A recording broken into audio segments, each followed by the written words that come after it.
Welcome, gents. The world breaks everyone, and afterwards some are strong at the broken places. Ernest Hemingway. Let's be real. You didn't choose to become cold-hearted. Life made that decision for you. You weren't always this way. Once upon a time you cared, maybe too much.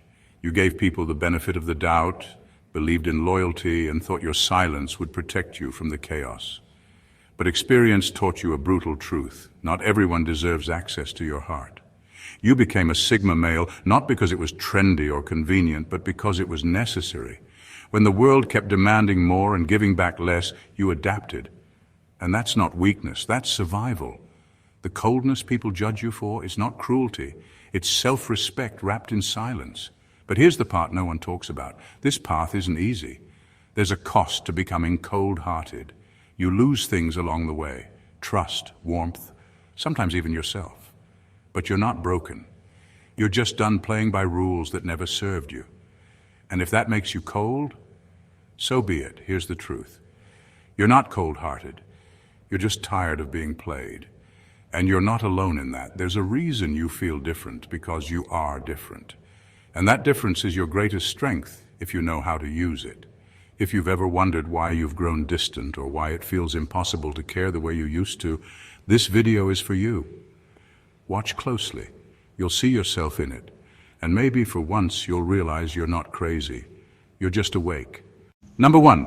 The first betrayal taught him the game, but the repeated ones made him master it. The first time it happens, it stings. It catches him off guard because he wasn't expecting it. Sigma males don't walk around assuming everyone is out to get them. In fact, they start off willing to trust, cautiously, but trust nonetheless. They don't hand it out recklessly, but when they decide someone is worth it, they invest. They observe, they analyze, they look for consistency. And for a while, they think they've made the right call, until the first betrayal comes. At first, he doesn't want to believe it. Maybe it was a misunderstanding. Maybe the person made a mistake. Maybe it wasn't that deep. He rationalizes it because at this stage he still thinks betrayal is the exception, not the rule. Then it happens again and again. And with each new betrayal, each lie, each broken loyalty, each person who turned out to be exactly like the rest, something inside him changes. He stops making excuses for people. He stops feeling shocked. He starts seeing patterns instead of individuals. And that's when he masters the game. He no longer trusts words, only actions. He no longer gives people the benefit of the doubt. He waits for proof. He no longer expects loyalty because he's seen how quickly it crumbles under pressure. He learns to watch from a distance, to test people without them knowing, to observe without engaging. But most of all, he stops offering warmth freely, not because he's bitter, not because he's angry, but because he understands now. Most people don't betray out of malice, but out of self-interest. And once he accepts that truth, he stops being emotionally invested in anyone who hasn't earned it. People call him cold, distant, hard to read. What they don't realize is, he was warm once. He was open once. But repeated betrayals didn't just change him, they trained him. Now, he doesn't play the game emotionally, he plays it intelligently, and that makes him untouchable. Number 2, he used to explain himself, but no one really listened. At first, he gave people the benefit of the doubt. He thought, maybe if I explain myself, they'll understand. So he tried. He tried to explain why he needed space, why he didn't react like everyone else, why he saw the world differently. But quickly, he noticed a pattern. People weren't really listening. They weren't trying to understand where he was coming from. They were just waiting for their turn to talk. Instead of hearing him out, they dismissed him. They told him he was overthinking, too distant, or making things harder than they needed to be. That's when it hit him. Explaining himself was pointless. People weren't interested in understanding him. They just wanted him to fit into their mold. They wanted him to explain himself only so they could argue against it. And that's when something inside him shifted. He stopped trying, not out of anger, not out of resentment, but because he realized it was a waste of energy. So he went silent. He stopped explaining why he needed time alone. He stopped justifying why he didn't react the way people expected. He stopped feeling the need to prove that his way of thinking wasn't wrong, just different. And with that silence, something else disappeared too, his warmth, because warmth requires connection, and connection requires being seen. But when he saw that no one truly wanted to see him, he withdrew. Not dramatically, not in a way that others even noticed at first. But piece by piece, layer by layer, he pulled himself away. Now, when people ask him why he does what he does, he just shrugs. When they question his choices, he doesn't argue. When they misunderstand him, he doesn't correct them. He lets them believe whatever they want. Not because he doesn't have an answer, but because he knows they never really wanted one in the first place. Number 3, he's seen people apologize without changing, so he stops accepting apologies. At one point, he believed in second chances. He thought people made mistakes, learned from them, and grew. He wanted to believe that a sincere apology meant something, that it was a turning point, not just a formality. But then, life showed him a harsh truth. Most apologies are just damage control. He started noticing a pattern. Someone would mess up, say sorry, and promise to do better. And for a while, it seemed like they would. But then, slowly, quietly, almost predictably, they'd slip right back into the same behavior, the same lies, the same disrespect, as if their apology had hit a reset button and they expected him to forget everything, but he didn't. He never did. See, a Sigma male has a sharp memory. He doesn't just hear words, he tracks patterns. And when someone's pattern contradicts their words, he stops taking them seriously. It's not about holding grudges, it's not about bitterness, it's about respecting reality over wishful thinking. So now he doesn't argue, he doesn't beg for change. He doesn't waste energy explaining why he no longer believes in their words. He just watches. And when their actions prove him right, he does what they never expected. He walks away. No drama, no warnings, just silence. People call him cold for this. They say he's unforgiving, too detached. But what they don't understand is he's not looking for perfect people. He's looking for consistent ones. And if someone's consistency is built on repeated apologies with no real change, then that's all he needs to know. He doesn't need more words, he needs proof. And if there is none, he moves accordingly. No hate, no anger, just quiet, calculated distance. Number 4, his coldness is not a choice, it's a survival mechanism. People love to assume he chooses to be this way, that he enjoys being distant, that he wants to be cold. But that's not the truth. He didn't wake up one day and decide to shut people out. The world made that decision for him. At first, he tried. He gave people chances. He opened up in small ways, tested the waters, let people see glimpses of who he really was. But time and time again, life gave him the same answer. Trust is a liability. Every time he let someone in, they either took advantage, misunderstood him, or left when it was convenient for them. Every time he showed warmth, someone used it as an opportunity to manipulate, disrespect, or drain him. After a while, he learned caring too much only leads to pain. So his coldness, it's not a personality trait, it's armor, a survival instinct, a line of defense built through experience. Because when life keeps punishing you for being open, you stop being open, not out of bitterness, not out of hate, but out of sheer necessity. And here's the devastating part. Once he reaches this point, there's no going back. It's not that he can't feel, it's that he won't allow himself to. He's trained himself to detach before emotions become a weakness, to walk away before someone has the chance to hurt him first. He has rewired himself for self-preservation. People wonder why he's distant, why he doesn't react like they expect him to. But the truth is, he's already played this game before, and he knows exactly how it ends, and he refuses to be the one who loses again. Number 5, people confuse his kindness for weakness, so he erases the option. At one point he was generous, not just with money or favors, but with his time, his energy, his presence. He helped without being asked. He gave advice without expecting anything in return. He was the type of person who saw a problem and fixed it, not for recognition, not for validation, but simply because he could. And for a while he thought people appreciated that, until he started noticing something. The more he gave, the more people took. They didn't see his generosity as a choice. They saw it as an obligation. They mistook his willingness to help for a lack of boundaries. And the worst part, they never gave back when he needed support, silence, when he needed space, resistance, when he finally asked for something, excuses. That's when he made a ruthless decision. If kindness only invites exploitation, then it's better to withhold it. This wasn't a dramatic shift. He didn't make an announcement. He simply stopped offering help before it was deserved, stopped giving energy to people who never reciprocated, stopped being the strong one for those who never once asked if he was okay. Now he operates differently. He's not unkind, he's just selective. He doesn't stop being a good person, but he does stop being available to everyone. If someone hasn't earned his kindness, they don't get it. Period. People notice the change. They say he's become cold, selfish, different. But the truth is, he just stopped letting people drain him for free. And once a Sigma male reaches this level of self-preservation, there's no going back. The days of being an open resource are over. Now, his kindness isn't an option. It's a privilege. And very few get access. Number 6, he gave love without conditions, but it always came with an expiration date. Sigma males don't love casually.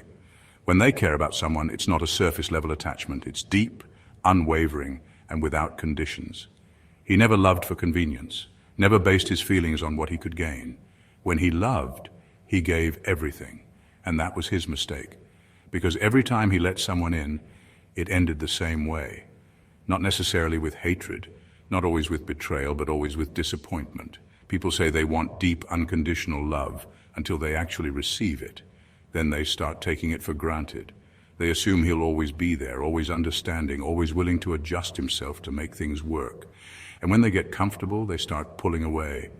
At first he blamed himself. Maybe he was too much. Maybe he loved too intensely. Maybe his loyalty made people restless. But then he noticed a pattern. People don't leave because he's too much. They leave because they never understood his depth to begin with. They wanted the passion without the responsibility, the security without the commitment, the loyalty without the effort. And when they realized he wasn't the type to play games, that he wouldn't tolerate half-hearted love, they drifted, or worse, they betrayed his trust completely. And that's when something inside him shifted. He stopped loving with the same fire, not because he wanted to, but because his heart no longer allowed it. The more he loved, the more he lost. And after a while, the pain outweighed the passion. So now he keeps his love guarded, not absent but controlled. He no longer hands it out freely, no longer believes words without proof. His love is no longer unconditional, it's earned. People say he's become distant, that he's afraid of love. But the truth? He's not afraid of love, he's afraid of wasting it. And if someone isn't ready for the depth of what he has to offer, he won't beg them to stay. He'll simply let them go. Number 7, he learned that vulnerability without boundaries is just self-sabotage. At one point, he believed that being open was a strength, that honesty and vulnerability were the foundations of deep connections. So he shared his thoughts, his struggles, his dreams, thinking that if he was real with people, they'd be real with him too. But life had other plans. Time and experience taught him a brutal truth. Being too open with the wrong people is like handing them a weapon and hoping they don't use it. And they always used it. He confided in people, only to have his words twisted and thrown back at him later. He shared his struggles, only to be met with indifference, or worse, judgment. He revealed his fears, his weaknesses, his doubts, thinking he was building trust, only to realize he was giving others the tools to manipulate him. That's when it clicked. Vulnerability without boundaries isn't bravery, it's self-sabotage. So he changed. Now he keeps his emotions under lock and key, not because he doesn't feel, but because he refuses to let just anyone have access to his inner world. He chooses silence over overexposure, distance over disappointment. He doesn't open up to people just because they ask. He watches, he observes, and only those who prove themselves get to see behind the curtain. People call him guarded, emotionally unavailable, even cold. But what they don't understand is his warmth still exists. He just doesn't give it away freely anymore, and if that makes him seem distant, so be it, because he's learned the hard way. Not everyone deserves to know him. Number 8, trust becomes a liability, not an asset. At some point, a Sigma male learns a brutal truth. Trust isn't just a risk, it's a liability. The first betrayal stings, but he shakes it off. The second one makes him cautious. But when it keeps happening, he stops seeing trust as a virtue and starts seeing it as a trap. Because here's the reality, trusting the wrong person can cost him years of progress. It's not just about losing money, time, or energy. It's deeper than that. It's about losing parts of himself, his optimism, his patience, his ability to believe in people. Each betrayal chips away at him, leaving him more guarded, more detached, more unwilling to take another chance. So he adapts. He stops making blind investments in people. He no longer assumes good intentions. He waits for proof.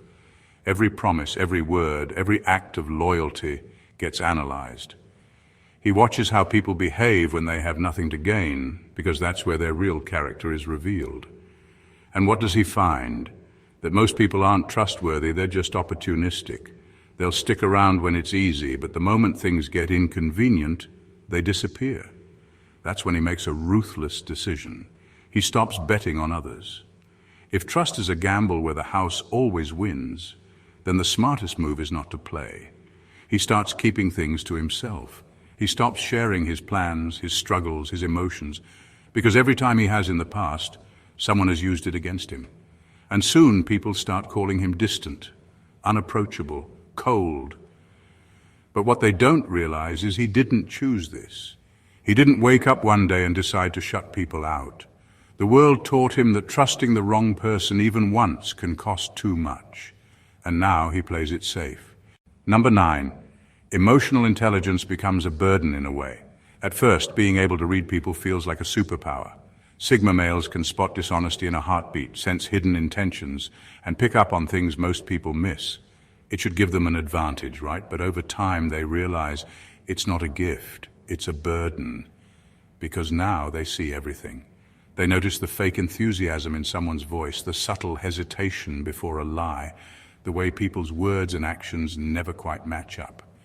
They see how most compliments are empty, given out of politeness rather than sincerity. How "I've got your back" rarely means anything when tested. How people wear masks, not to deceive maliciously, but because they don't even know who they really are, and that's when it becomes exhausting. They can't unsee it.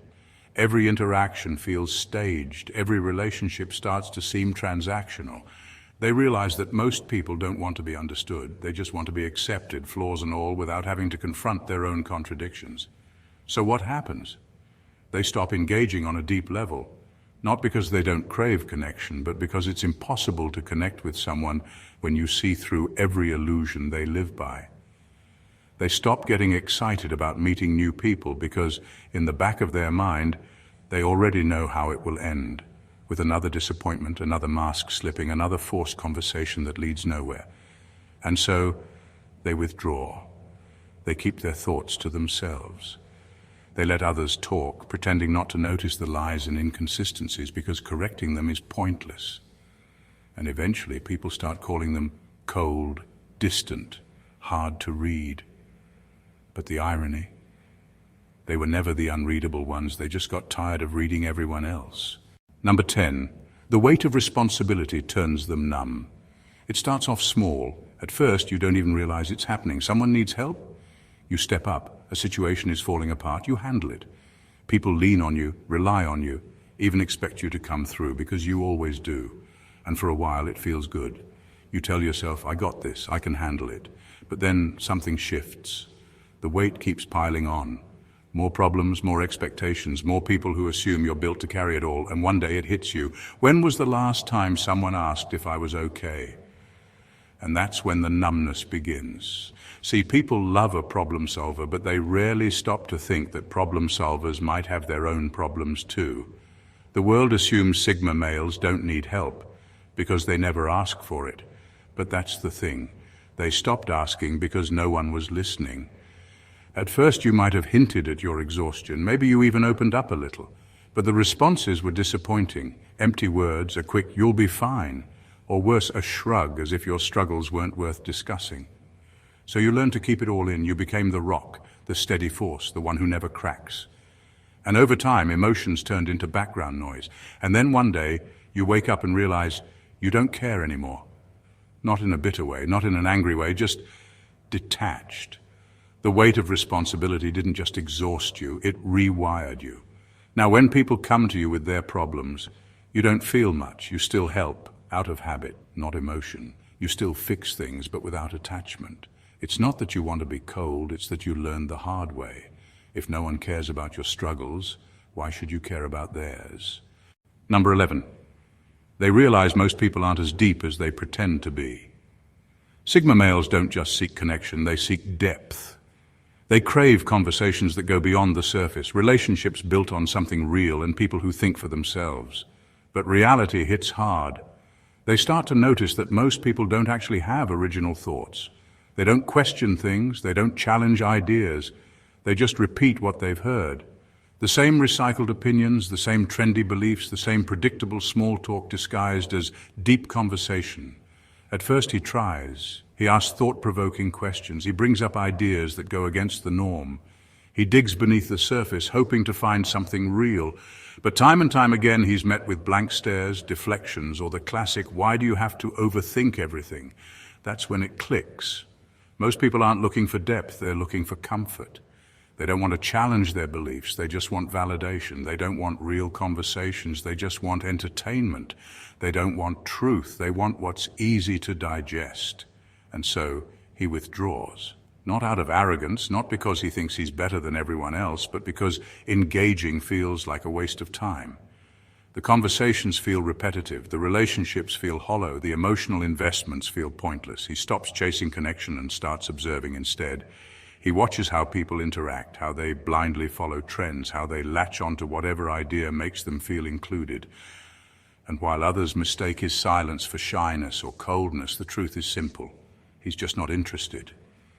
Because once you realize how rare depth really is, you stop expecting it from everyone. Finally, the coldness was never the goal, it was the cost.